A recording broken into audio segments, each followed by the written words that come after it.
Blast off. Hey, good afternoon, everybody. Bobby Cleveland, Oklahoma Corrections Professionals, and we're happy to have you all with us today. And we also are very fortunate that we have Representative J.J. Humphrey from Lane, Oklahoma. Representative Humphrey, are you up and around and ready to roll? You wouldn't believe all the technology problems we've got in Lane, Oklahoma, but I had to have a guy remote into the computer, fix my computer, but I am here finally. We got her done. Well, I'm gonna read you an email that I got. I put on a question out there. What do you think of OCP? And one of the replies I got was very, very nice. I mean, it made me feel good. He said, "I've seen more uncertainty this year than I've ever seen in DOC. The only certainly I do see is what OCP stands for. That's the honest truth. You all fight so hard for what is right. I appreciate it so much." And I want to say that I know that you guys out there, some of you are getting ridiculed by DOC for joining OCP or resigning from OCP, and they're fighting us every which way they can. They'd love to get everybody to stop joining OCP or get out of OCP. But you remember one thing: one of the top people at DOC called every OCP member a thug, and other words too, as well as that, but a thug word, just a bunch of thugs. Well, you know what was interesting? He was once an OCP member, and he dropped out. You know why he dropped out? He got mad.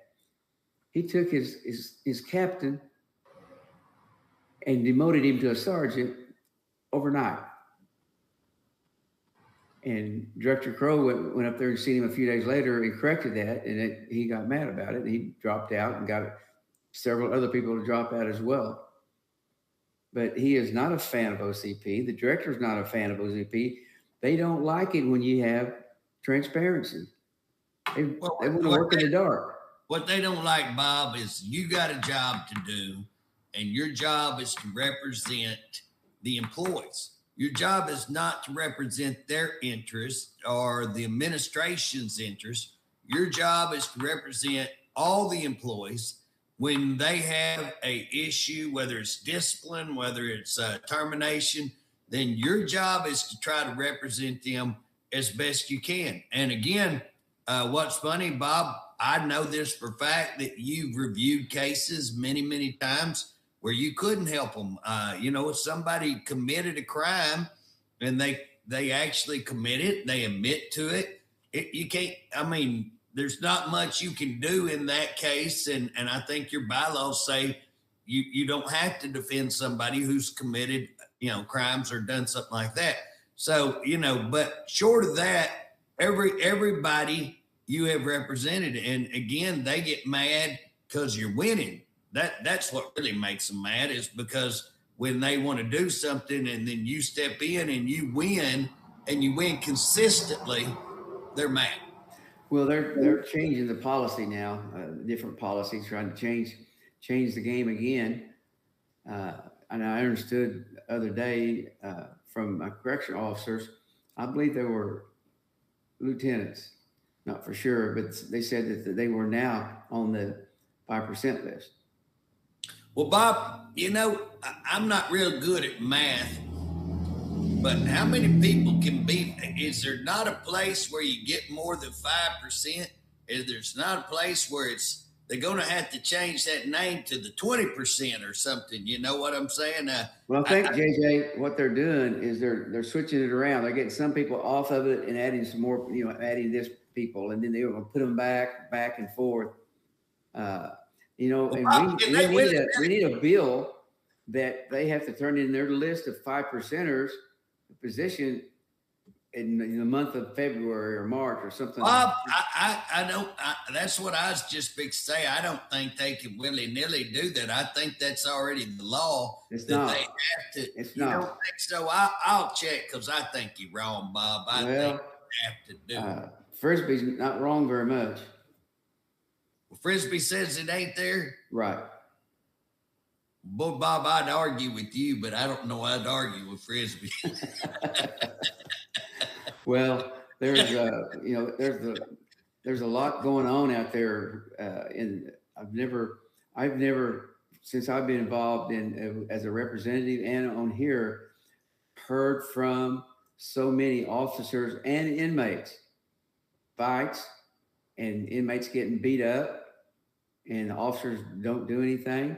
And I was told in one incident by the several COs that the warden told them to back down and not stop the guys from beating up an inmate. Now I don't know. I haven't substantiated it, but I got it from two different people. 5%, and they're planning on firing them. You back, Bob? Yeah, was I off?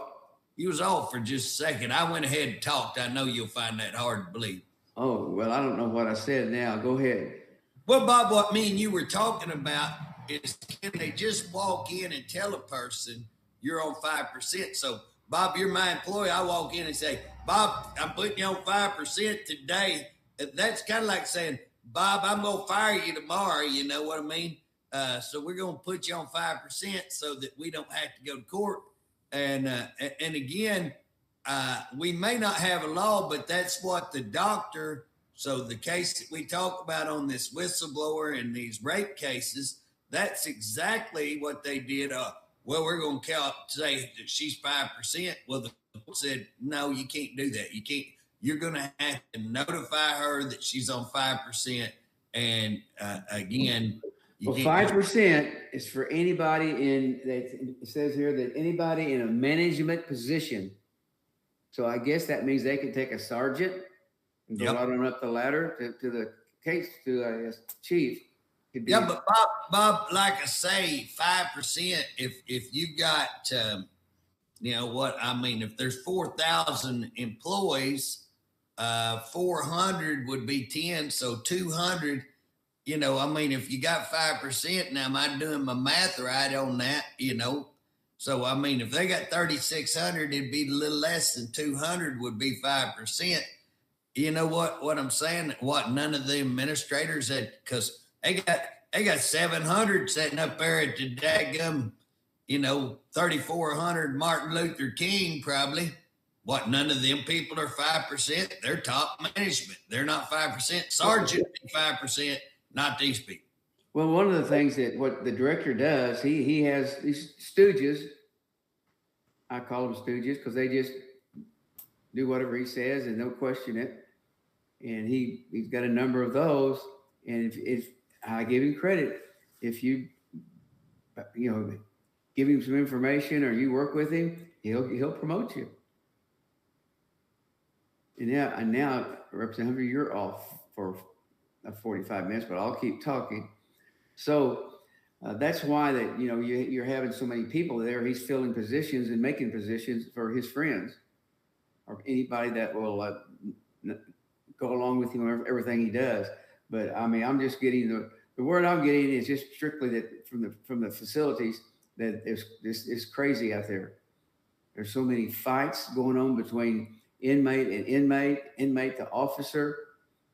And it's just daily. And so, in fact, we had a guy that I do know that was, I think he had a 12 or 14 year sentence, and he's in his last year.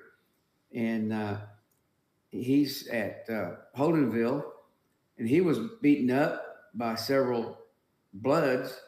And they're telling me, and everybody is pretty well knowledgeable, I guess, now, that the Bloods are running the Holdenville prison. They control it. So, and this guy was beat up pretty good. And we got a picture, and we haven't substantiated the picture yet, but it's a picture of a person who has been beaten to death. It was done in October the 3rd, but DOC doesn't send out any press releases or any kind of notices that somebody got beat up or someone got murdered. They don't do that, which they used to do that. It used to be to have a little transparency, but now they don't do that. And even Representative Humphrey, in your position as a representative over Department of Corrections, they do not even send you the information. And so that's why they just can't stand OCP is because, you know, we bring some light to the situation that they don't want. They don't want to have anything. They want to be able to do what they want to do when they want to do it. They want to treat OCP like it's their own private company. They got policies they got to go by. Now, what they do, if something happens they don't like, they just go change the policy.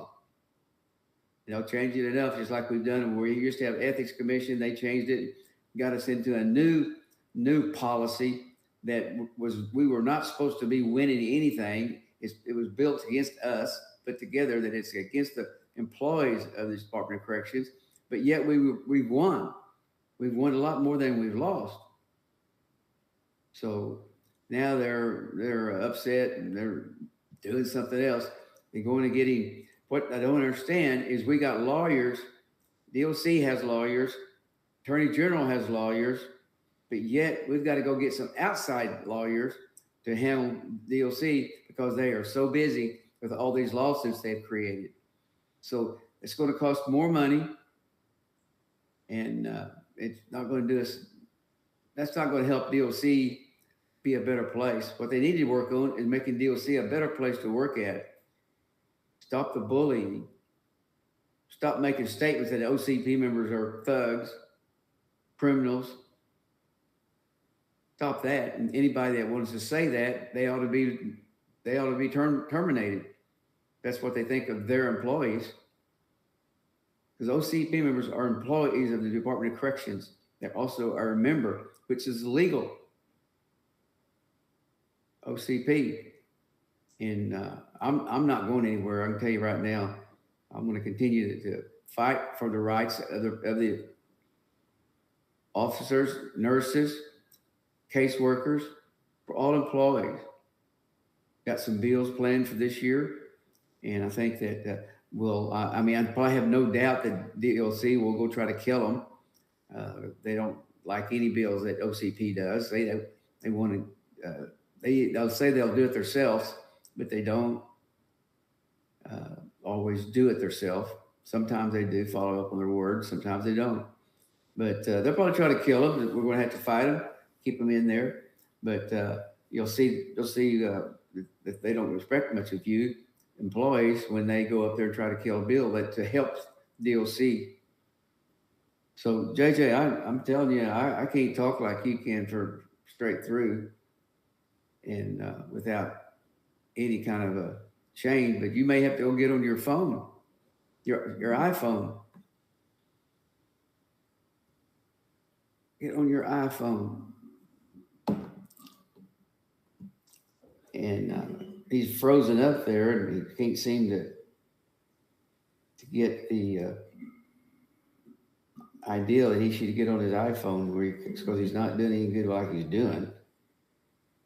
And I always have something to say when he's talking, but now that he's not talking and I got all this time, I'm lost for words. But let's see if I can get a hold of that rascal. And give me 1 minute here and see if I can get over him. Well, it's not answering his phone. Or I can't tell that he is.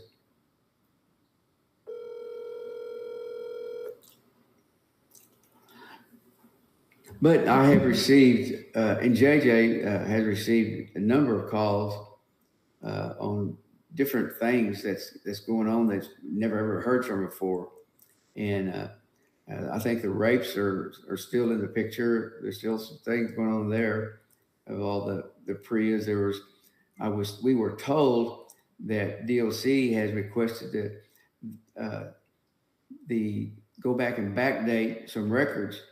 And I'm just telling you right now, if you're asked to do something illegal, you need to write an instant report up on it to get yourself out of the problem. Because if they get sued, you will be liable.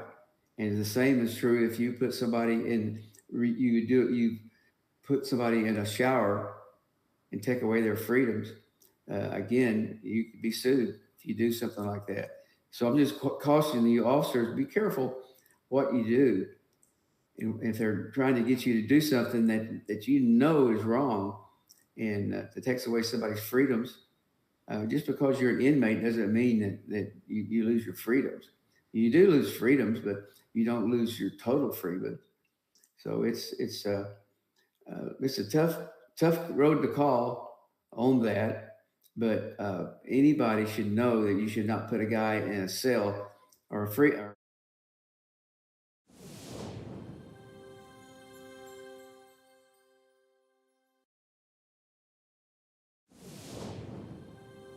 Again, we need to make sure you get out, you turn in. We get monthly meetings and all of that. We got Bob back, I think. Bob, you there? I've always been here. You've been gone. Oh, wow. I've been talking for a half hour. Bob. You just started. You just continued with your talk. You have to go back and start all over on that one. That's okay. I don't need. What I was talking about is encouraging members to get involved and to, that we've seen that you're continuing to get some members, and that's great. We like to see members. JJ, if I could just say, we are continue to get members, even after DOC is trying to stop them from getting members, trying to discourage them, talking to them to discourage them to drop out or don't sign up. I mean, they're working hard. They're calling you clown. They're calling me a clown. They're calling us bullies. Thugs, that's okay. I like to be called names. I quite enjoy getting called names.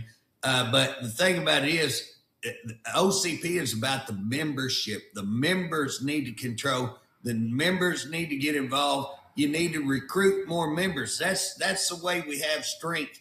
If you guys get involved, you guys recruit.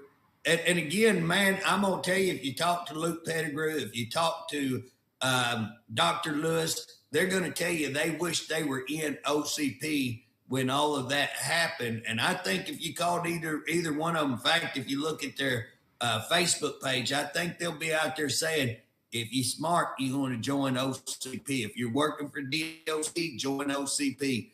That needs to be our slogan. If you employed by DOC, you OCP. That's what. Hey, I also wanted to talk about.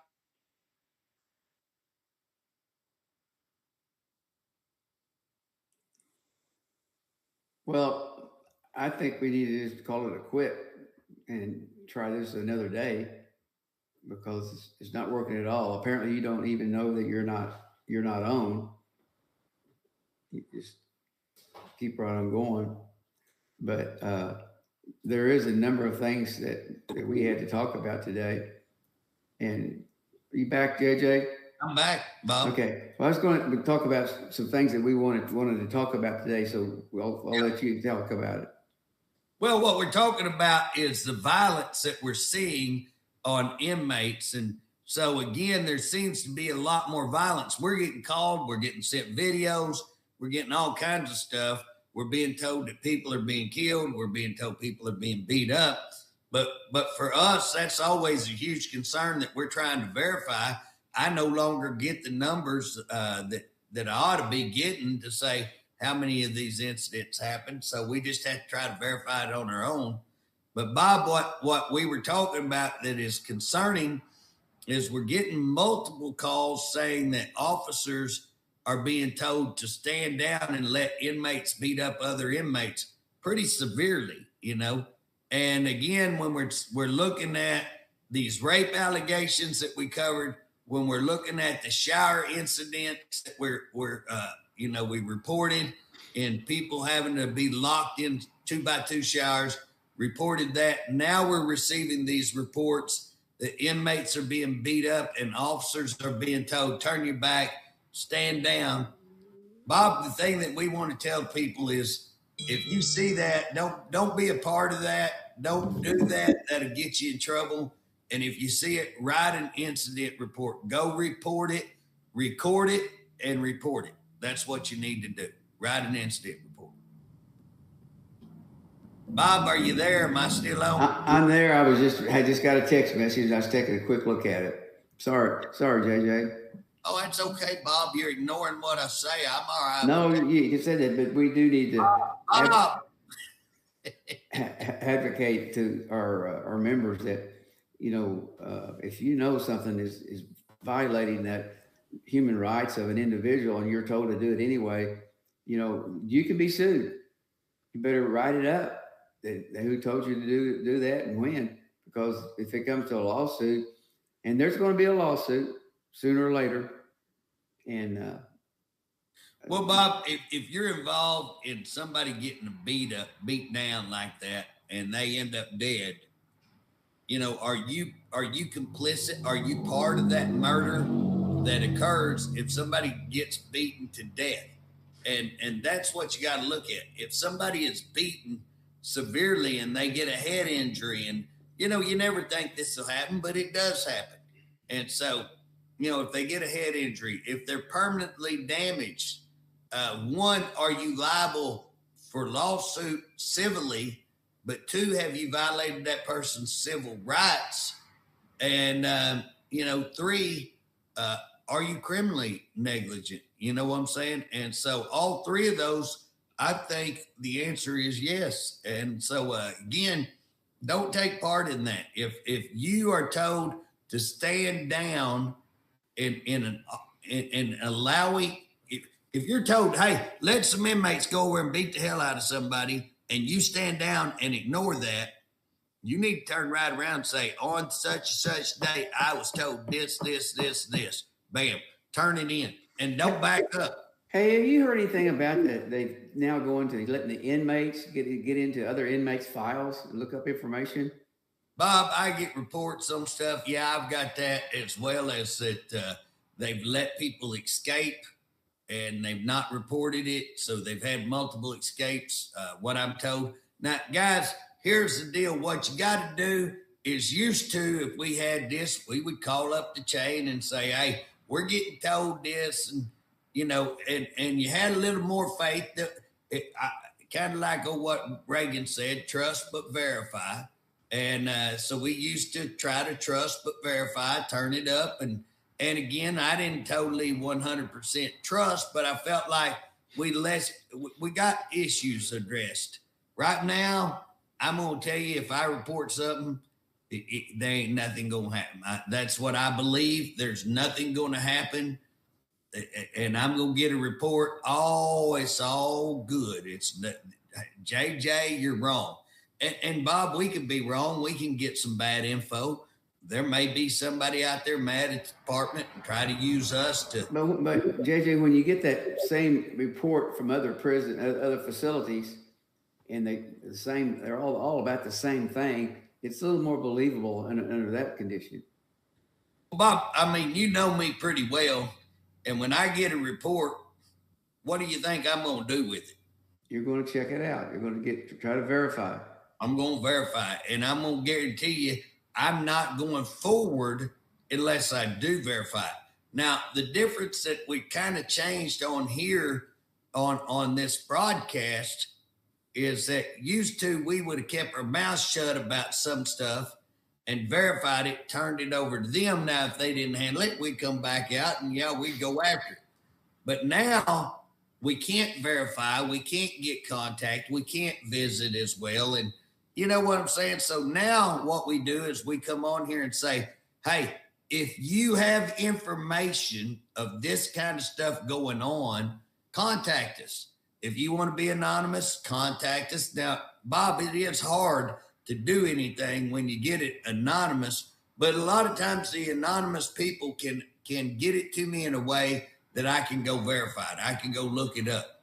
And so, Bob, I've got.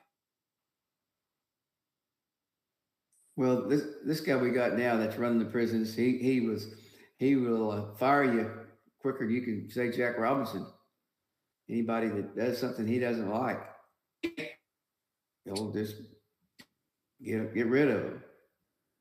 But there's just so much going on. We thought things kind of died down a little bit. We thought they probably fired everybody they can fire. Everybody got demoted. Then it would be starting to get and level off. I'm back again, Bob. Go ahead. Well, it's just frustrating that we can't get better internet service. I got a grant for our whole area to get this done. But Bob, bottom line is, I just want to tell everybody out there, if you know this stuff is going on, please contact us, get us this information. I can tell you now, we're not stopping.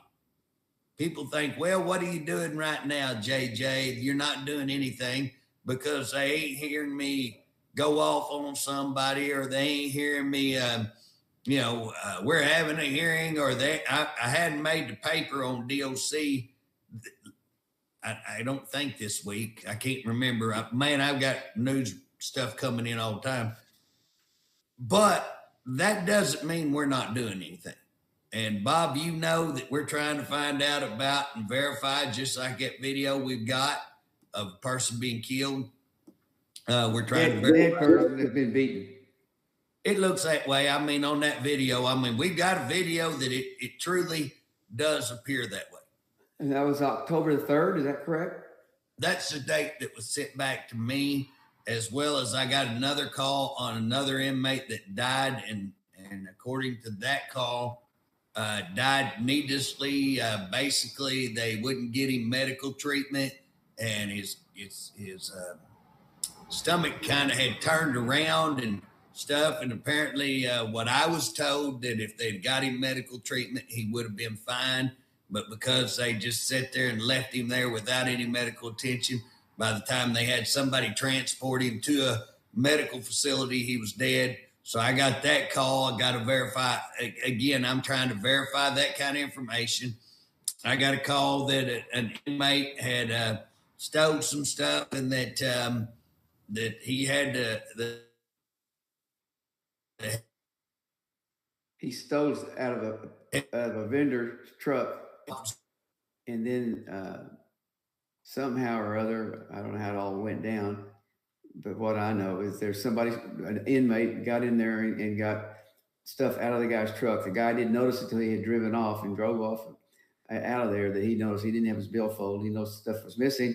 Goes back, and then I understand what it was. When they figured out who the guy was, they let the inmates beat the guy up. Now, I don't know if that's a fact or not, but that's what we were told.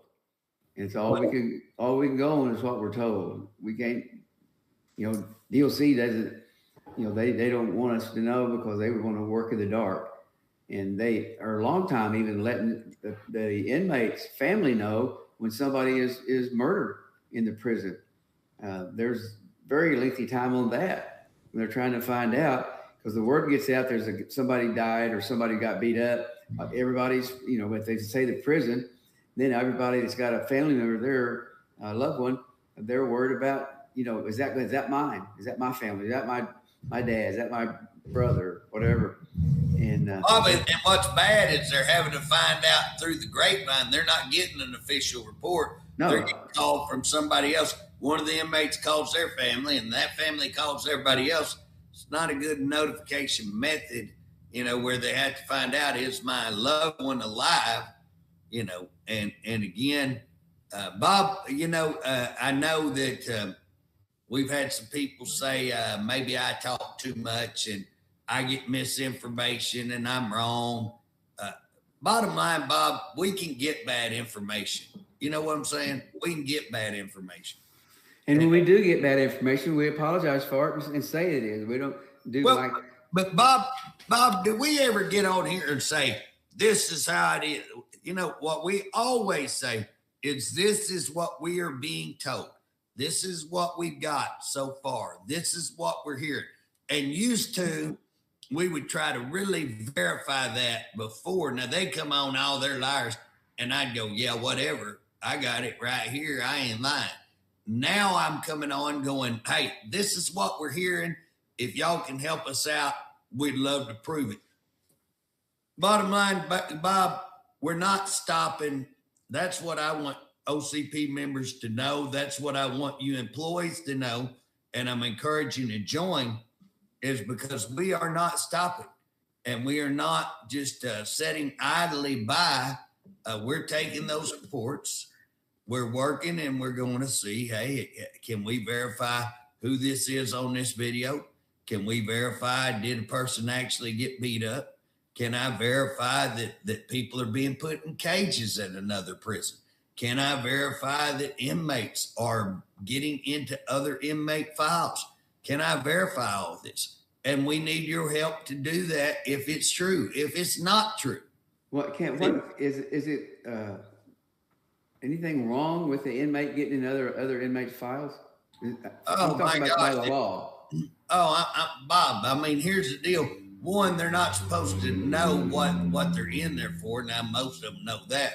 But the bottom line, what if somebody is snitching on somebody and that's in there? What if somebody had a rape or some medical information that shouldn't be shared, or other information that might be in that file? Again, the medical information won't be in that file, but there may be some things, but there'll be a lot of confidential information.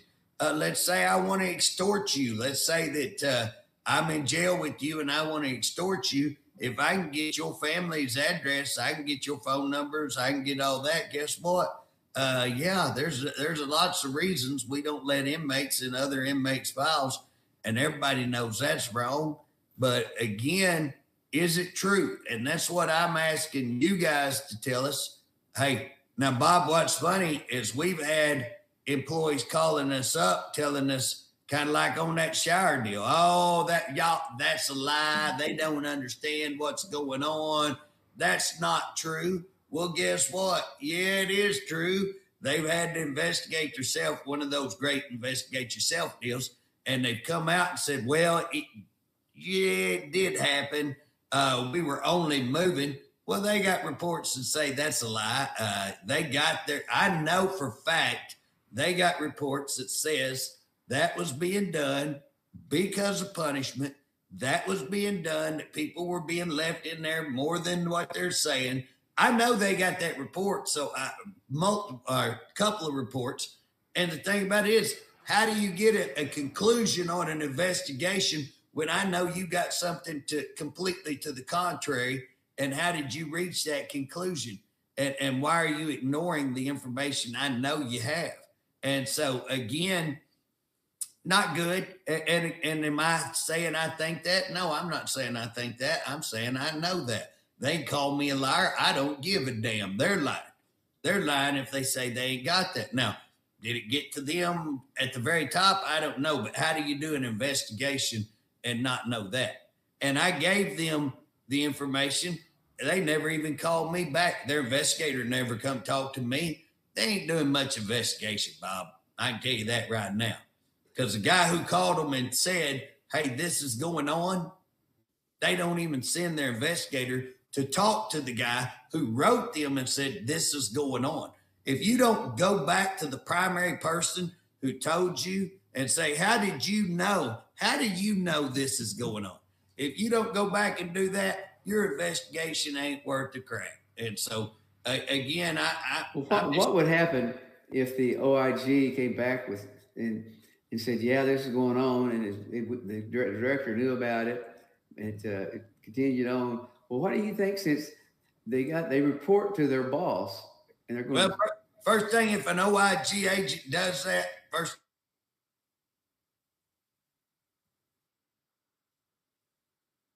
Well, OIG, and this is nothing against the OIG employees, because I know a bunch of them, and they're good people. When you agree, but it's OIG in general should not be investigating themselves. They investigate anything happens at DOC, and that they're asked to investigate. And if the director wants it one way, and then that's the way it is. Because there's just no way that you can investigate yourself and come up with a real true picture. No one should investigate yourself. Bob, are you back? Am I back? Barely. I'm only here just once in a while. But now investigate yourself. Nobody should be investigated. I actually talked to the governor's staff on this yesterday. And so I actually talked to the governor's staff Wednesday. And what I told them is they ought to set up a whole division to investigate.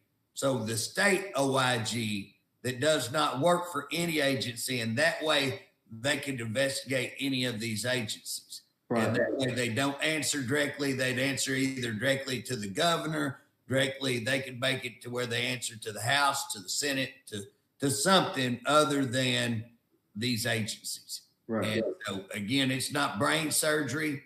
But I will tell you that if one of these officers are going to report the truth, they better make sure they better make sure they're not on the 5%. Better make sure you're an OCP member too if you're going to start reporting that kind of stuff. Yeah. Well, JJ, do you have anything else that we want to get into today? No, Bob, I think it's really key that I know we cut out today and it's been a difficult day. I actually got my computer fixed and now we're having problems with the internet. But Bob, what I do want to say is if you are told to do something illegal, if you are told to do something unethical, if you are told to do something that's a human rights violation, don't do it and make sure you put your stuff in it. So make sure you turn it in an incident report and make sure that you get that done. And I do want to say that if you are a DOC employee, you ought to belong to OCP. And I do know a lot of people are seeing that, starting to join. And I know a lot of people are unhappy. Bob, I'm getting called. Yeah, they work double overtime trying to get rid of OCP, taking the cases and appealing them because they lose. They keep appealing them, and that just costs everybody money. And but again, they've got lawyers at DOC. We got lawyers at the Attorney General's office, but yet they want to go on to another law firm and hire another law firm that's usually around $450 an hour. They may cut a deal with them and got it for less. I don't know, but they cut a deal with them, so they will start handling the lawsuits. And I'm gonna ask you something about these OCP members. Just a question, and I'd like for you to send me something on it. Do you think that it's fair that you're interviewed by an OIG agent that pertains to losing your job, and you don't get any rights to have somebody in there with you? Now, do you think that's right, or do you think that's wrong? As an employee, should you not have some rights to have somebody there present? What do you think about that, JJ? Bob, I filed a bill Wednesday. So I filed a bill to say that you would have to. Now, I got to see how many bills I got to carry and see who all we can get to carry stuff. But I filed a bill to say when you get interviewed that you did not lose your rights as an individual. If there's a criminal, they have to Mirandize you. If it's not criminal, they got to read you what we call garrity, that says anything you say can't be used against you in court. And we are wanting to allow you to tape. If they get to tape it, you ought to get to tape it, because I don't trust them not to violate their tape.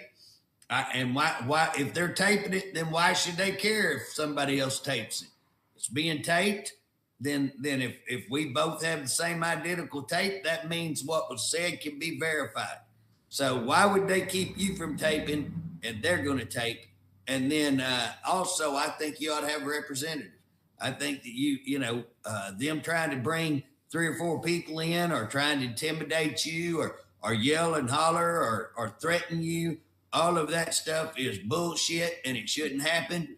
And again, you ought to have your witness and somebody there that's got your back. So an OCP representative, an attorney, or somebody who could come in and witness not only what was said, but their conduct, their mannerisms. And again, that's why you want it on tape. And I will tell you this, Bob, I wouldn't even be against videotape. I had no problem, and I investigate people. I have no problem turning tape on. I don't care. A couple of weeks ago, and you can correct me if I'm wrong, you and I was talking about DOC, and we thought things had settled down, that they were starting to do better and act like a normal human being. But then now, 2 weeks later, we see some of the same things going on again. Well, Bob, things had quietened down. I'd stopped getting a few phone calls. I mean, you go back in summer, June, man, I couldn't keep up with all the phone calls I was getting, emails, texts from parents, from inmate families, from mainly employees. It was insane. And probably 2 weeks ago, and again, we had that conversation, man. Things have simmered down a little bit. Boy, that's awesome. Then they pick up. and yeah, I mean, hey, I don't know when it quite started. About probably Monday-ish, something along that line, Bob. But sometime last week, I know when I was at your house, I had gotten, that was on Tuesday. I had got the video that I showed you Tuesday, and then I'd gotten a report of a person being beat up and they were told to stand down. I'd gotten another report of a person who was told to stand down.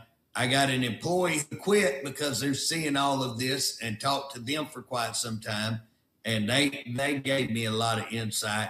And so it's just like, Bob, we had a small pause and right back in the fire, you know? Yeah.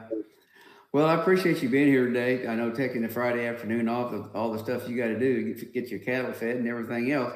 Is it cold up there? Bob, it is a beautiful day. It's really, really pretty. It was cold yesterday, rained all day. I enjoyed yesterday. I drank coffee and had a good time. My dad's doing a little better, so I was up at the nursing home last night. I'm fixing to head back up there today. My wife's oven went out, so I got a super good deal on the oven. Bought a $3,000 oven for about $760, and so I'm gonna put it in today. And then I'm going to swing around and feed a few more cattle and run up and visit my dad again. So, Bob, I do want to say this. We had a clemency hearing yesterday, Wednesday. Yep. And it was on a self-defense case that should have never been a capital punishment case, should have never been a penalty. I mean, it isn't obvious this guy was fighting for his life. I'm not making the guy out to be a saint. No doubt that he had some past history that was pretty ugly. But, you know, Bob, if somebody's trying to kill you, if somebody's beating you, if two men are beating you with the pipe and they got a gun and they're trying to stuff you in a cage to kill you, guess what? You ought to have a right to defend yourself.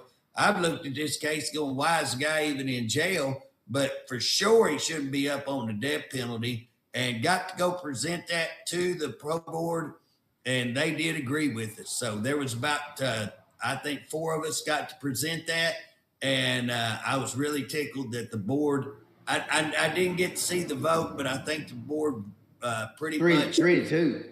3-2. Well, that's a pretty good vote. So, well, you know, let's look at this real quick. You're not against the death penalty, right? Oh, hey, I sat right there that's how I started. I said, listen, I get called all the time asking me to come up here. I've been in 2 cases, and those 2 cases are where we found absolutely wrong. And so I'm 100% for the death penalty, but let's carry that right. Let's do it correctly. And let's not let the DA and murder the wrong person. And let's not have a person who was defending themselves. You know, I said, hey, I'm not wanting to name a street after him, but by damn, if you defend yourself, I used the Kyle Rittenhouse, if you remember that in Wisconsin. Yeah. Yeah. Well, they brought that up, but we have people that's incarcerated on death row, and some of them we got people that got life without a parole, and when you look at the records, you know, you see where the medical examiner lied on there. And when I say lied, one story is one way and another page it's another way. So it wasn't represented correctly. And this guy has been in prison now for 26 years. Hadn't been a problem. He's done a lot of things. He's probably accomplished more than any other inmate in the history of Oklahoma. He's got 2 degrees, and he's got does all kinds of things. You know, writes papers for different people. He's a writer now. He writes for a magazine. He had his stuff in a magazine, a national magazine, and he has not had any problems probably in 15 years that he's in there. Well, Bob, you know, just like on that case, I mean, we didn't just jump on that and say, oh, you know, we have one of the top medical people in Oklahoma looked at that. He sent it to the top medical examiner in the United States. They sent it back to one of the top medical examiners in Oklahoma. And then the person who testified and whose testimony is why this guy's in prison, based on that one person's testimony, that's why this guy's in prison. That person has come back and recanted and said, I was wrong. I was wrong. This is not true. The medical testimony I gave was completely false. Now, should that guy sit in prison? It was another self-defense case,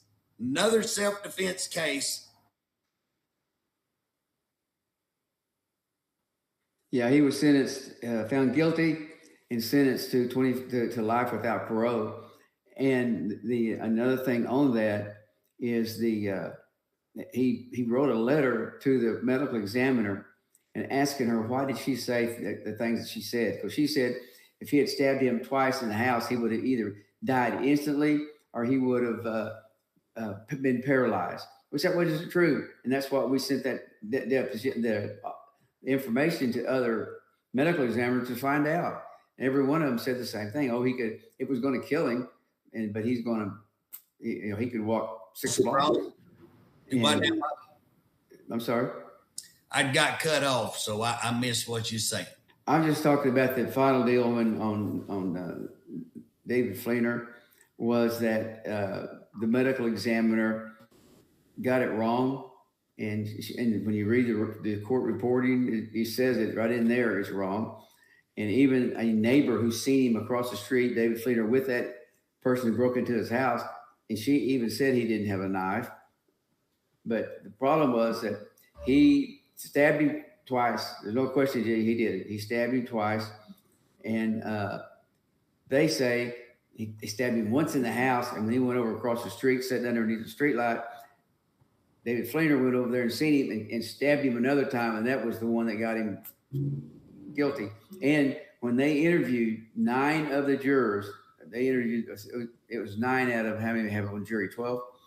So yep. 9 of them said their whole testimony was based on what the medical examiner said, which she said he couldn't have stabbed him twice in the house because if he had, he would have died instantly or he would have been paralyzed.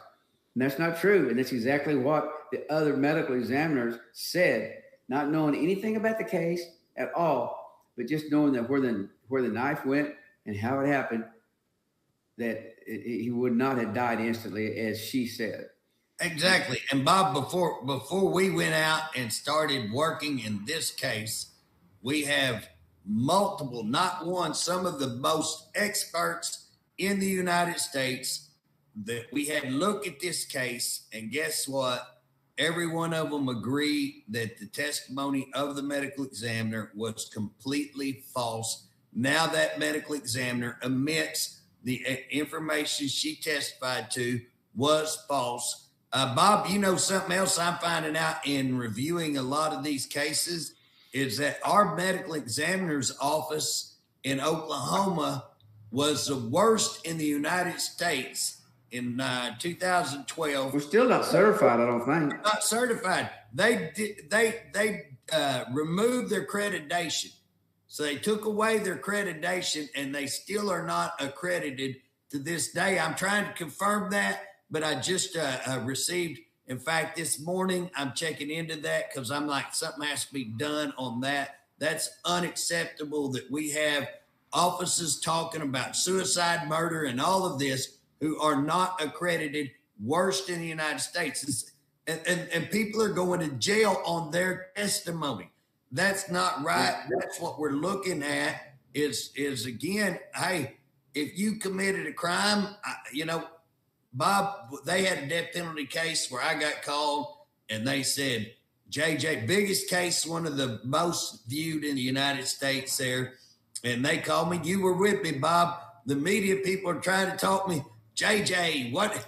I was like, execute him. I looked at the case. The guy did it. He knows trying to talk you out of being for execution. Oh, they tried to talk me out of it. I'm like, no. But here's the thing. When you talked about this gentleman who just got, I guess, voted 3-2. Clemency. Not to execute him because of the situation that came up and how he was fought to save his life. Now he was, now you can correct me, he was a criminal. I mean, he had been other things wrong. Yeah. He'd been arrested before. David Fleener had never been arrested. He wasn't a criminal. Right. He's just a 21-year-old guy who he didn't even finish high school, but he had no record of any sort. Maybe I think a driving record, but what he's done in prison, what he's accomplished in prison, nobody else has accomplished many things that he's accomplished in prison. Well, Bob, and there should be some mechanism when we find out information like we have in this case. There ought to be a mechanism to bring that case back up to let people look at it. And what the court system has just gotten so firm on, he's had his day in court, we don't want to hear it. And I understand that. We got thousands and thousands of cases going on, but we have to have a mechanism because the courts are not perfect. We are not perfect. And when we know a mistake has been made, when we have the very person who testified recanting their testimony, we have doctors, some of the best, saying absolutely not true. So now we've got a guy who defended himself, and he's sat in prison for 20 plus years. And again, yes, he's done great things, but here's the bottom line. I don't care who you are. If you were right, even if you were a criminal before, it's even worse when you've got a great record like what we said. It's worse, but at the same time, right's right, wrong's wrong. Even if you have made bad choices in your life, you still don't have to stand there and let somebody kill you, beat you with the pipe, throw you in a cage and kill you. You have a right to defend yourself. That's Americans believe that. When we saw Kyle Rittenhouse case, him defended himself. America overwhelmingly got behind that young man and said absolutely had a right to defend himself. That's what Americans are all about. That's what Oklahomans are about. So, yeah, I mean, this case, we need to get behind it. It's wrong. I think we got a little momentum. I hope we had a. Well, I'm going to say this, and we're going to turn it off. He is the first inmate that I'm aware of throughout the United States that has raised money for victims. He has raised several thousands of dollars in prison. In prison, he's raised this, and they help other people out. But I appreciate you being here with us today.